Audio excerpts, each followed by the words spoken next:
Vamos para a correção da última atividade. Essa era sobre reações químicas, e quando a gente fala em reação química já está todo mundo pensando em explosão, mas a gente viu no vídeo que eu fiz que nem sempre é assim, né? Nem sempre é tão interessante, né? Nem tão perigoso. Reação química acontece o tempo todo, e eu até falei que o nosso corpo é um grande laboratório fazendo reações químicas o tempo todo. E a gente tinha aqui 5 exercíciozinhos sobre reações químicas. Então vamos lá.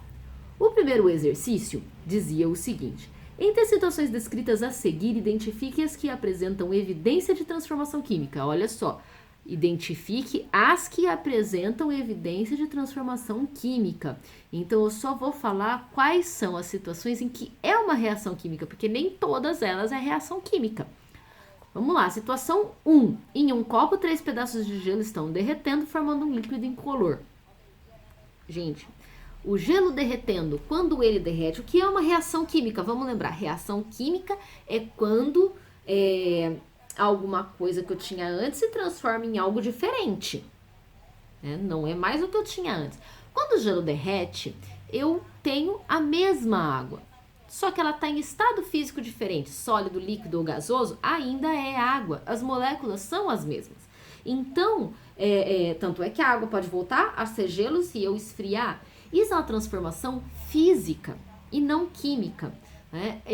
A composição do material não mudou, continua sendo água. Então, a situação 1 não é reação química. A situação 2. Uma corrente de ferro foi deixada no ambiente, lentamente forma-se sobre ela uma substância avermelhada. Essa substância avermelhada é ferrugem. Quando forma uma substância nova, aí sim é reação química. Então a situação 2 é reação química. E qual é a evidência dessa reação química? É a formação de um sólido. No texto a gente viu algumas evidências aqui, como produção de luz e calor, formação de sólido, que é esse caso, mudança de coloração, liberação de gás e mudança de odor, cheiro. Então, a situação 2, ela é uma reação química e a evidência é a formação de sólido, que é a ferrugem. Situação 3, a parafina derrete ao aumento de temperatura. É a mesma que a situação 1. Ela continua sendo parafina, só que líquida.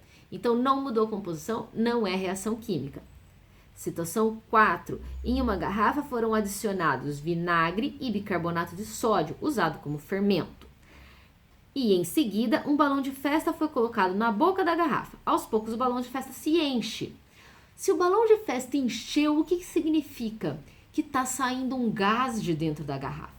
Então, teve uma reação química. Vinagre com bicarbonato de sódio dá reação química. Quem já viu meu vulcão, que coloca bicarbonato de sódio e vinagre, sabe que dependendo da quantidade, ele transborda até. Então, situação 4 é reação química e a evidência é a formação de gás. Situação 5. Em um recipiente foram adicionados pedaços de papel de várias cores. Aqui eu tenho só papel picado, continua sendo papel, só que picado. Eu coloquei tudo num recipiente, misturei aqueles papéis de diferentes cores, mas continua sendo papel de diferente cor misturado. Não mudou a composição de nenhum deles. Então, não é reação química. Situação 6. Um refrigerante foi deixado destampado e após algum tempo ele não apresentava gás. Também não teve reação química aqui. Por quê? Porque o gás estava só misturado com o refrigerante. E quando eu deixei aberto, o gás escapou do refrigerante e foi embora. Eu fiz uma separação de mistura, mas não é reação química. Essa é a 6. A 6, então, a 7. Uma penca de bananas verdes foi deixada na fruteira por uma semana e após esse período a banana estava com a casca amarela. Ela estava verde e ficou amarela.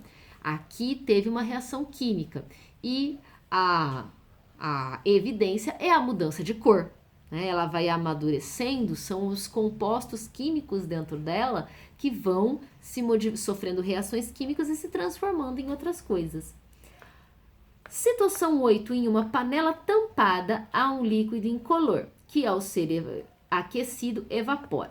Quando o vapor entra em contato com a tampa da panela, formam-se gotículas na superfície dela. É a mesma coisa do gelo derretendo, é a mesma coisa da parafina derretendo. Não é uma reação química. O que aconteceu aí é que a água, ela virou água, ela continua sendo água, mas na forma de vapor. E aí, quando ela encontra a tampa da panela, tá um pouco mais frio, e aí ela condensa, ela volta a ser líquida, mas continua sendo água. Então, não é reação química. Ufa, essa 1 foi compridinha, né? Mas tudo bem, só tem 5 questões essa aqui. A questão número 2 é: no caderno, explique o que acontece em uma transformação química e não ocorre em uma mistura homogênea. O que acontece em uma que não acontece na outra? Por exemplo, água com sal é uma mistura homogênea. Só que ali a água continua sendo água e o sal continua sendo sal. Numa transformação química, as coisas que eu misturei se transformam em outras, como no caso do bicarbonato de sódio com o vinagre. Quando eles se juntam, eles sofrem uma transformação e eles se transformam em gás carbônico e outros tipos de sais. Então, surgem coisas novas. Então, aqui a pergunta é: o que acontece em uma transformação química e não acontece numa mistura homogênea? Em uma transformação química, os materiais se transformam em outros materiais, em outras substâncias. Na mistura homogênea, não, os materiais estão misturados, mas continuam sendo os materiais iniciais. Questão número 3. Justifique porque não é possível selecionar um método adequado para separar substâncias que, ao entrarem em contato uma com a outra, sofrem uma transformação química. Por que eu não posso separar os materiais numa transformação química? De novo, água e sal não sofrem, eles fazem uma mistura homogênea, perfeita, mas eu consigo separar. Por quê? Porque a água continua sendo água e o sal continua sendo sal. Quando eu faço uma transformação química, as substâncias que aparecem não são mais as anteriores. Então, como é que eu vou separar? Se eu juntei bicarbonato de sódio com vinagre e virou gás carbônico, né? Virou gás carbônico, virou um pouco de água, um pouco de sal. Como é que eu vou separar se o bicarbonato não existe mais e o vinagre não existe mais? Então, a resposta é: não dá para separar quando tem uma reação química, porque os materiais que tem agora não são mais os anteriores. Então, não tem mais o material inicial para ser separado. Eles se transformaram. É por isso que não dá para separar. Questão número 4. Identifique nas imagens abaixo as evidências de que ocorreu uma transformação química e anote no caderno. Então, nesse caso, tudo aqui tem transformação química. São as fotinhas. Vocês só vão dizer qual é a evidência. Então, na primeira eu tenho um fósforo pegando fogo. Qual é a evidência? É o aparecimento de luz e calor, né?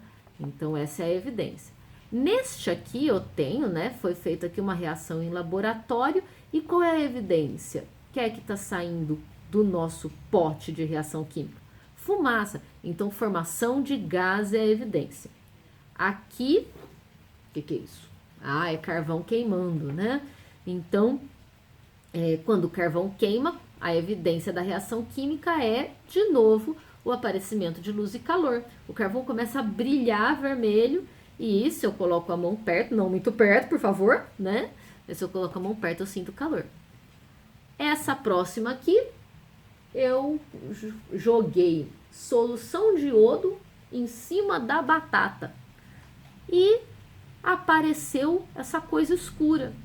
Como que eu sei que teve reação química? Pela mudança de cor da batata, né? Quando colocou o iodo em cima da batata, mudou de cor, teve reação química. Aqui, às vezes não dá para ler, é ruim, não consegue ler. Mas não importa, eu vejo que aqui tem um líquido transparente, aqui tem outro líquido transparente. São duas substâncias diferentes que são transparentes. Quando mistura uma na outra, aparece um líquido amarelo. Então, não é nem esse, nem esse. É uma outra coisa, que é a amarela. Qual é a evidência da transformação química? A mudança de cor, de novo. E aqui, né? Eu tenho uma laranja e tá aparecendo um podrão aqui, né?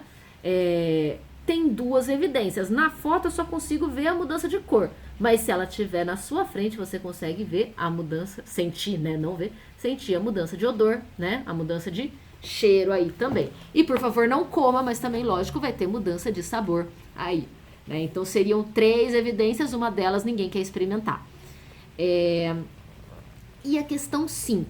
Copie em seu caderno a representação de transformação química abaixo e identifique os reagentes e os produtos. Então tem aqui gás oxigênio mais gás dióxido de enxofre, setinha, gás trióxido de enxofre. O que é isso? Isso é uma fórmula de uma reação química. Significa que se eu pegar oxigênio e misturar com dióxido de enxofre, eu vou ter no final nem oxigênio nem dióxido de enxofre, eu vou ter trióxido de enxofre, que é uma outra substância diferente. Então, isso é uma reação química, é uma fórmula de reação química. Ele quer saber quem é o reagente e quem é o produto. Bom, reagentes são aqueles que reagem. Então, são as coisas que são misturadas e que vão se transformar. E produto, igual na matemática, qual que é o produto? O produto é o que tem no final, não é? Esse vezes esse igual aquele, aí aquele é o produto. O produto é aquilo que tem no final. Se eu vou fazer um bolo, eu misturo, o meu produto é o bolo final, assado, gostoso, né? Espero que gostoso. Então, o produto é sempre o que tem no final, né? Então, a gente sabe que gás oxigênio e o gás dióxido de enxofre são os reagentes, são aqueles que vão reagir e se transformar. Então, o trióxido de enxofre é o produto, ok? Terminamos aqui. Espero vocês para o próximo bimestre com muita dedicação e espero que tenha ajudado vocês, né, a entender um pouco mais da matéria. E bem-vindos ao segundo bimestre. Até mais!